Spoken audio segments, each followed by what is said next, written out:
हमारा टॉपिक चल रहा है औद्योगिक क्रांति, जिसके अंतर्गत हमने लास्ट डिस्कस किया था कि इंग्लैंड में ही औद्योगिक क्रांति का सूत्रपात क्यों हुआ था। उसको लेकर हमने कारण बताए थे। उसमें कुछ थे आर्थिक, राजनीतिक और उदार सामाजिक एवं धार्मिक वातावरण डिस्कस कर चुके थे। आज हम नेक्स्ट लेंगे औद्योगिक क्रांति के कारण।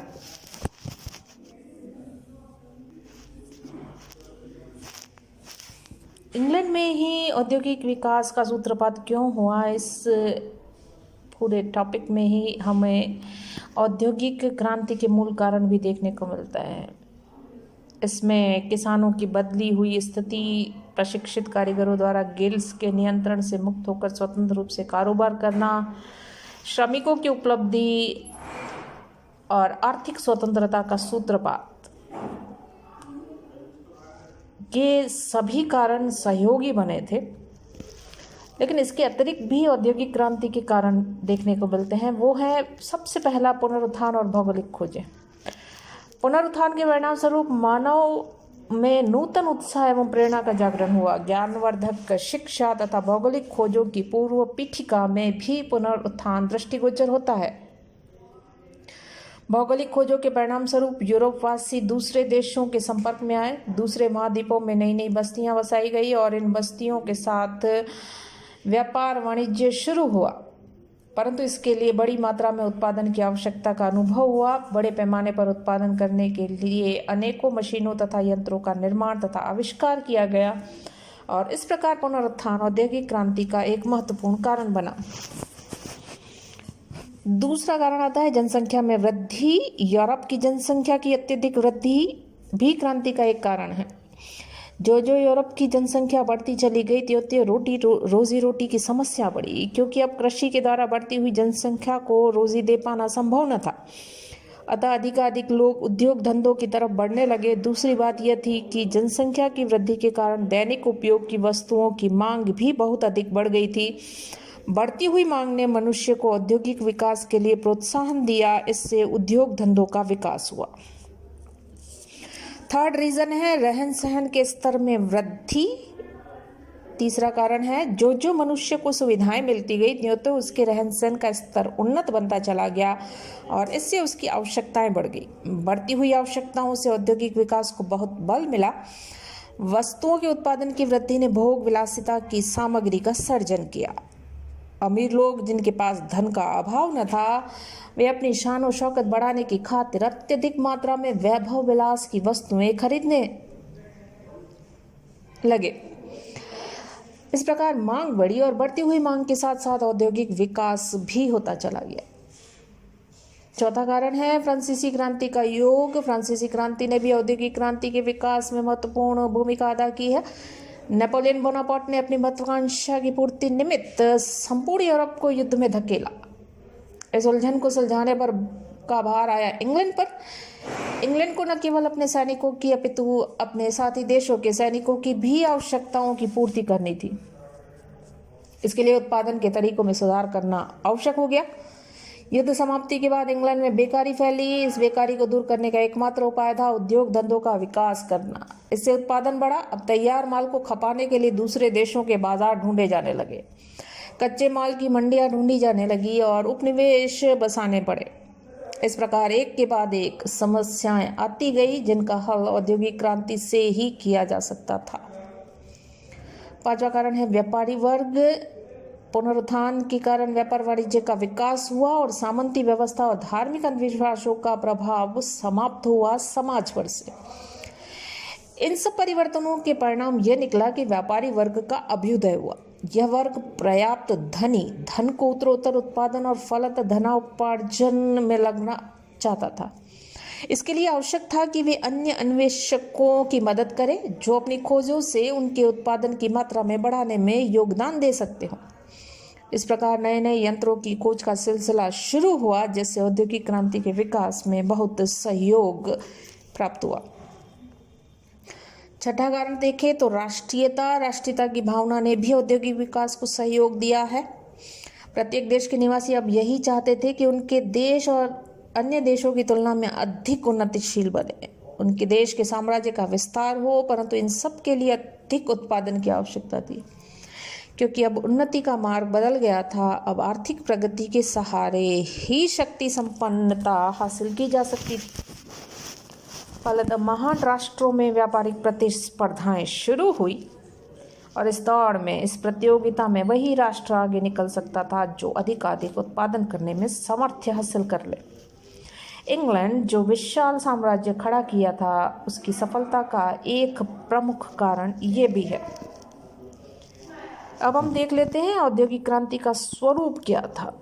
औद्योगिक क्रांति का स्वरूप विभिन्न क्षेत्रों में हुए औद्योगिक विकास से स्पष्ट हो जाता है कि औद्योगिक विकास 4 प्रमुख क्षेत्रों में मुख्य रूप से दृष्टिगत हुआ, जैसे फर्स्ट कृषि, दूसरा परिवहन एवं संचार, तीसरा उद्योग और चौथा आर्थिक सिद्धांत एवं नीति।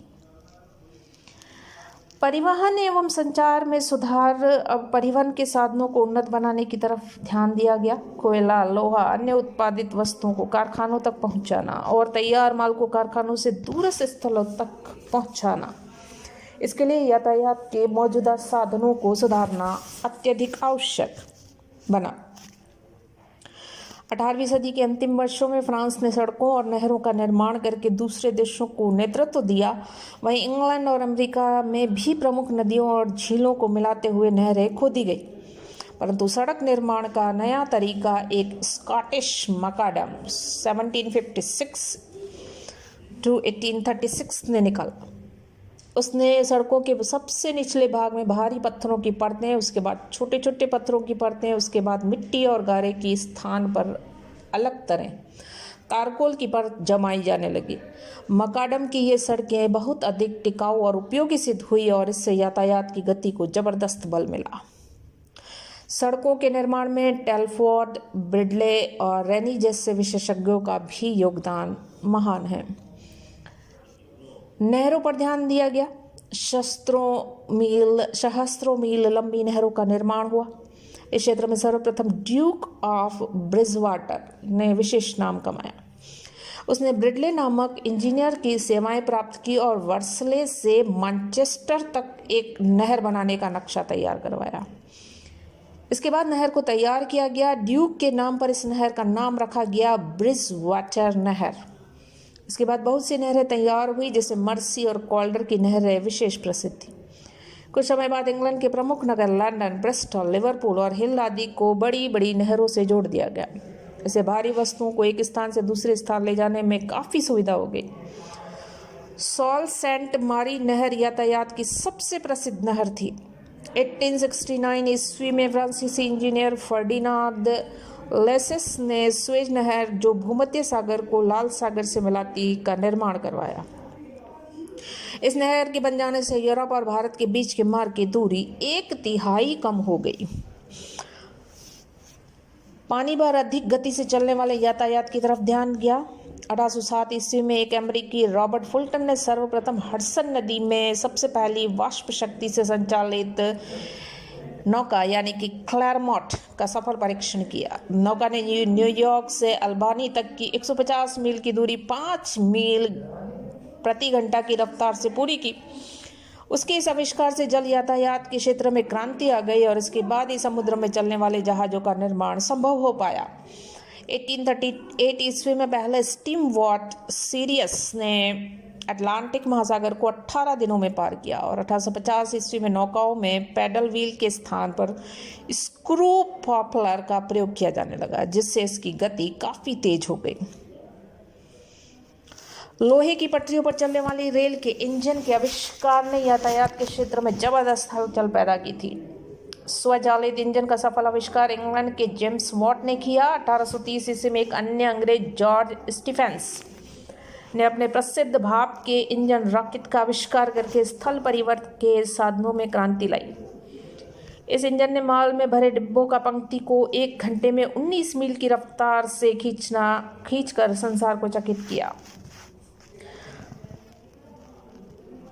बहुत से लोगों ने इससे बेहद शोर मचाने वाले और भयानक दानव जैसा दिखाई पड़ने वाला इंजन पर आपत्ति उठाई।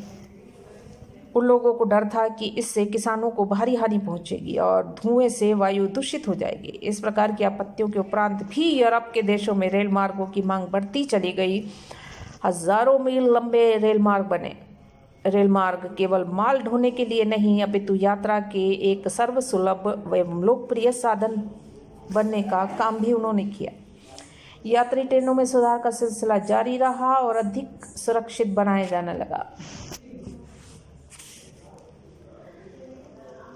डाइनिंग कारों, स्लीपिंग कारों और मुलायम कोचों की व्यवस्थाएं की गई, जिससे ट्रेन की यात्रा पहले की अपेक्षा कई अधिक आरामदेह बनी। 1880 के आसपास गैसोलीन अर्थात पेट्रोल इंजन के आविष्कार ने पुनः हलचल पैदा की। चालक शक्ति के रूप में उसका उपयोग मोटर लॉन्च, बाइसिकल और मोटर बग्गी में किया गया। अमेरिका में कई कंपनियां मोटर बनाने के लिए खुल गई। इस दिशा में अमेरिका के हेनरी फोर्ड का विशेष ध्यान गया। उसने सस्ते दामों में मोटरों को बनाकर उन्हें लोकप्रिय बनाया। फ्रांस, जर्मनी, इंग्लैंड में भी मोटर बनाने के लिए अनेक कारखाने खुले। बाद में माल ढोने के लिए ट्रक गाड़ियां बनाई गई। ट्रकों के परिणामस्वरूप रेल मार्गों में अत्यधिक दूर के स्थान भी राष्ट्रीय बाजारों से जुड़ गए। मोटरसाइकिल तथा स्कूटरों के निर्माण ने सामान्य लोगों के परिवहन समस्या को काफ़ी हद तक हल किया। 1839 में चार्ल्स गुडियर ने यह खोज निकाला कि रबर का किस तरह वल्कनीकरण किया जाए कि वह सख्त हो जाए। इस खोज से मोटर उद्योग की उन्नति हुई। मनुष्य प्राचीन काल से ही हवा में उड़ने के स्वप्न देखता आ रहा था। पुनर्जागरण काल के प्रसिद्ध वैज्ञानिक इंजीनियर लियोनार्डो दा विंसी ने भी उड़ने का रहस्य खोजने का सफल प्रयास किया था। 18वीं सदी के अंत में कुछ फ्रांसीसी गैस भरे गुब्बारों की सहायता से हवा में उड़ने में सफल रहे। 1890 के आसपास जर्मनी के काउंट वॉन जिपलिन ने हाइड्रोजन से भरे हुए बड़े वायुयानों के डिज़ाइन बनाए, लेकिन कामयाबी नहीं ज़्यादा मिल पाई। 1903 में बेलवेर ऑरवेल राइट नाम के 2 अमेरिकन्स ने हवा में उड़ने वाली मशीन बनाने में सफलता अर्जित की। विमान निर्माण उद्योग की स्थापना हुई और 1920 के बाद यात्रा और व्यापारिक कार्यों के लिए विमान सेवाएं आरंभ हो पाई। रोलैंड हिल नामक एक अंग्रेज ने आधुनिक डाक व्यवस्था की नींव डाली और 1874 ईस्वी में अंतर्राष्ट्रीय डाक संघ की स्थापना हुई। एक देश से दूसरे देश के पत्र, समाचार पत्र, पार्सल, मनी ऑर्डर आदि आने जाने लगे। 1844 में सैमुअल मॉर्स ने एक व्यवहारिक तार यंत्र का आविष्कार किया, जिससे संदेश को इधर से उधर भेजा जा सकता था। 1866 में साइरस फील्ड प्रथम अटलांटिक समुद्री तार बिछाने में सफलता अर्जित किया। 1876 में ग्राहम बेल ने टेलीफोन का आविष्कार किया। 1896 में मार्कोनी नामक एक इटालियन ने बेतार के तार से तार भेजने की मशीन बनाई थी। रेडियो तथा ब्रॉडकास्टिंग स्टेशन का समय आया और फिर अंत में टेलीविज़न शुरू हुए। पहले रेडियो, फिर ब्रॉडकास्टिंग स्टेशन बने, फिर टेलीविज़न शुरू हुए और इस प्रकार संचार व्यवस्था की पूरी कायाकल्प हो गई। उद्योगों में क्रांति। जॉन के नामक एक अंग्रेज ने उड़ने वाली डरकी यानी कि फ्लाइंग शटल का आविष्कार किया था। 1733 में कपड़ा बुनने की गति में तेजी आई। इसके आविष्कार से एक जुलाह उतना सूत प्रयोग में लाने लगा जितना कि 10 व्यक्ति एक दिन में काट सकते थे। सूत काटने वाली कठिनाइयाँ बढ़ गई। 1764 में जेम्स हारगिव्स ने एक ऐसे चरखे का आविष्कार किया जो 8 सूत एक साथ काट सकता था। हारगिव्स ने अपनी कताई मशीन का नाम अपनी पत्नी के नाम पर कतन जैनी, स्पिनिंग जैनी रखा था। 1769 में प्रेस्टन निवासी रिचर्ड आर्कराइट ने सबसे